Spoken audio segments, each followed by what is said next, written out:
Hi Jennifer, thank you for joining us at GDI New York 2024. How have you found the conference so far? Yeah, it's been great. It's been really inspiring to connect with other people that are all connected around the same vision and all solving the same problems. It's been great. Oh, great. And tell us about some of the new projects or exciting initiatives that you're working on. Yeah, so I'm Jennifer, CEO and Co-Founder of Lex. We are the social app for LGBT community.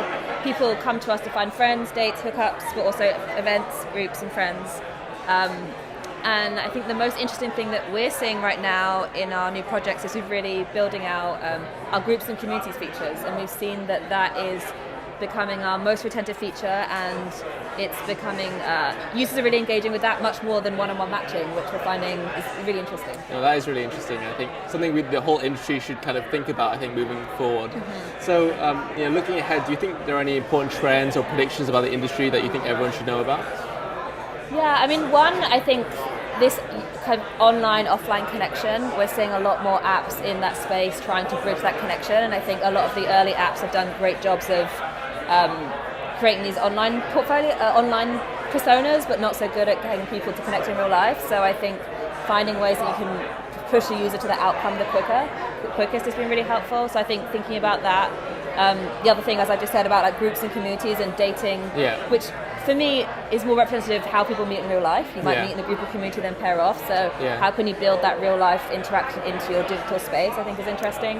And then of course, the other trend that I always tell everyone about is LGBTQ trends and the rise of LGBT identities, especially in Gen Z. 1 in 5 Gen Z is LGBTQ.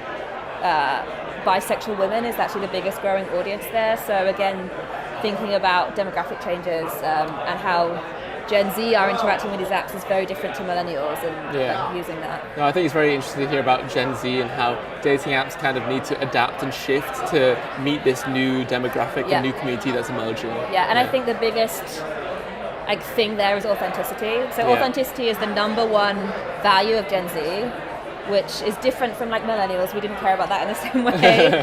And I think understanding how, again, when you're creating an online portfolio, an online profile for your user, how can you make that profile feel as authentic and real and as much room for expression versus just being a white box with an image and some text, and then it's really hard to connect with people. So thinking about that, I think, is really interesting. Yeah, I think that's a really good point. Finally, AI is such a big topic. Everyone has their own perspectives on it. Do you see it as more of a worry or more of a wonder? Well, so many ways to use it. I mean, I think it's definitely something that we have to think about. How I think about it is AI is just a tech. It's just a version of technology, just like we had the cloud before that, and less getting obsessed with what AI is, but how can you use any technology to further the mission of your product? So. Keeping really grounded in principles. So, for example, a principle we have at Lex by AI is the whole point of Lex is to help human-to-human connection in the LGBT community. And everything we build in our app is to focus on that. So how can we use AI to reduce friction between human-to-human connection?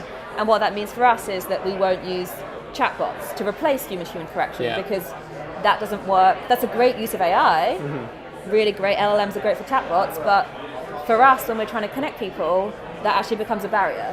So I think thinking about what are your goals for your user, and then thinking about how can the technology help you with those goals, versus starting with the technology and then trying to find a use for it. Because I think then you might end up building things that aren't really serving your user, and then you might have AI in your product, but it's not really helping you.